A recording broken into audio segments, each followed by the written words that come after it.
Super Typhoon Pepito arrives in Catanduanes.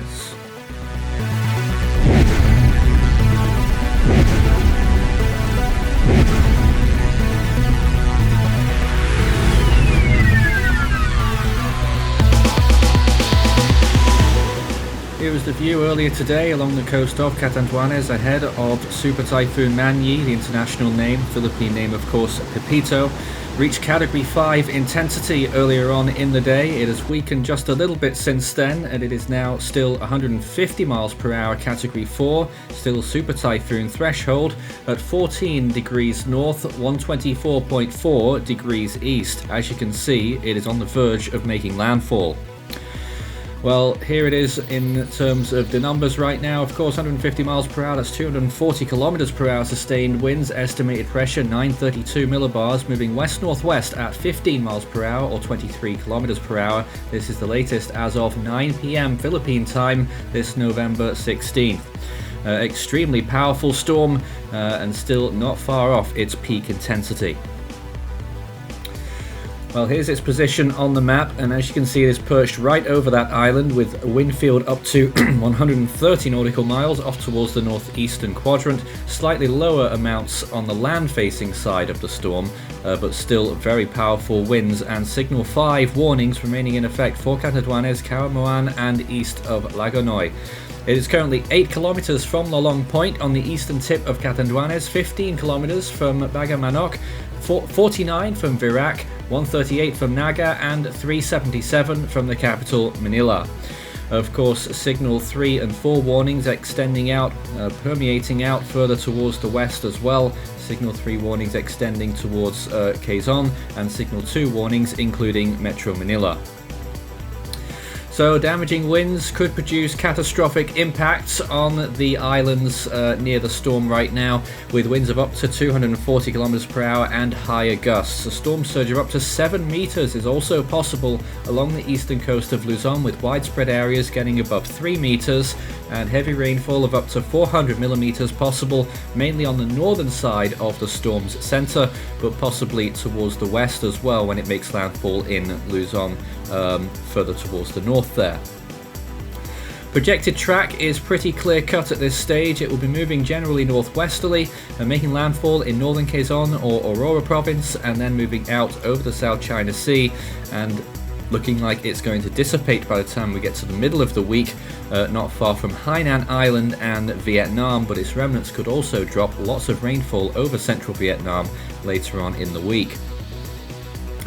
So a fair estimate now, 150 miles per hour. JTWC's last update was still at Category 5 status. I'm pretty sure they'll drop that at their next update, which is due soon.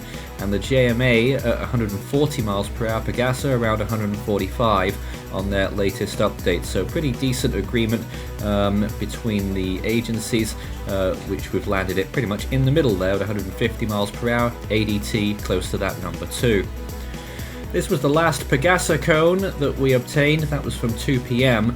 and you can see it's pretty much followed that track since then, and it does look like it will make a brief landfall on the northern part of Catanduanes and then continue northwards not far from the Palillo Islands and then into eastern Luzon, still as a very powerful typhoon, probably Category 4 all the way.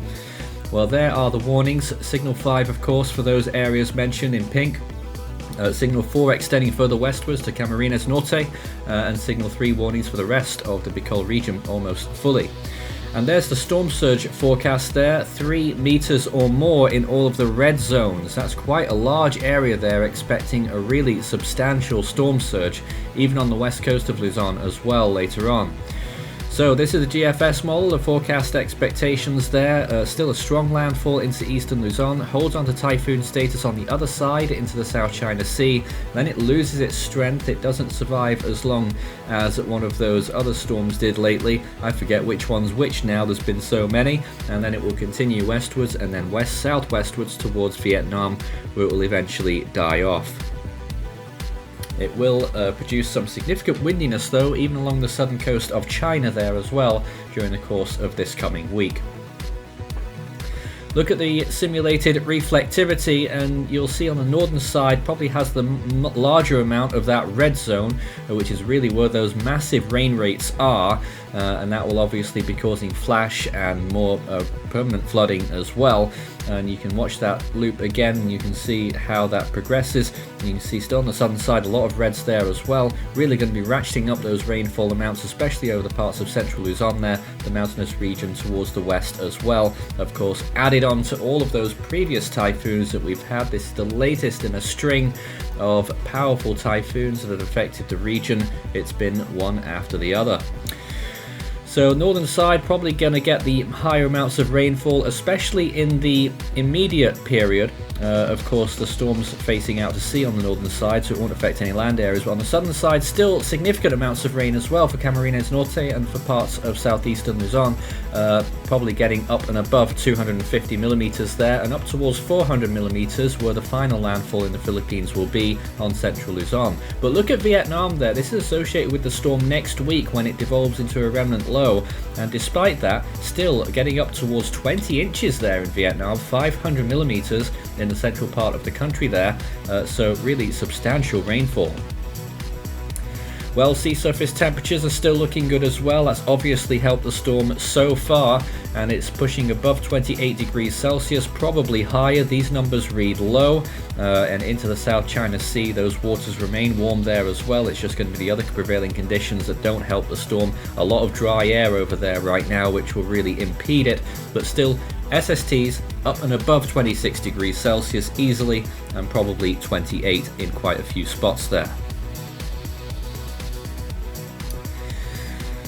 So let's take a look at the latest satellite imagery, and this is what the storm is doing right now. The eye is just about reaching the island of Catanduanes. This is probably a little bit out of date as well, so I expect that the eye is probably over part of the island here. Certainly the northern coast will really be experiencing the eye passage, and it looks like there will be a direct landfall there on that northern tip in the next couple of hours. And there's a wide shot showing the whole picture there. Very moist environment around the storm, but look at all that dry air environment over the South China Sea and what's left of Usagi up there as well near Taiwan. And this is a closer look at the Typhoon 2. All of that cloud cover really spreading out over large parts of the northern Visayas region and extending through towards central Luzon as well. And here is a close up here, getting close to that landfall with those cloud tops really blowing up still. At times we have had a red ring of -70s, and at times an area of yellow as well, -80s. You can take a look at all this satellite imagery live on the Force 13 website, force13.com/satellite, and we have our live stream which is still running as well, live tracking the storm at all times throughout the rest of its life as it moves through the Philippines. That's on our YouTube channel.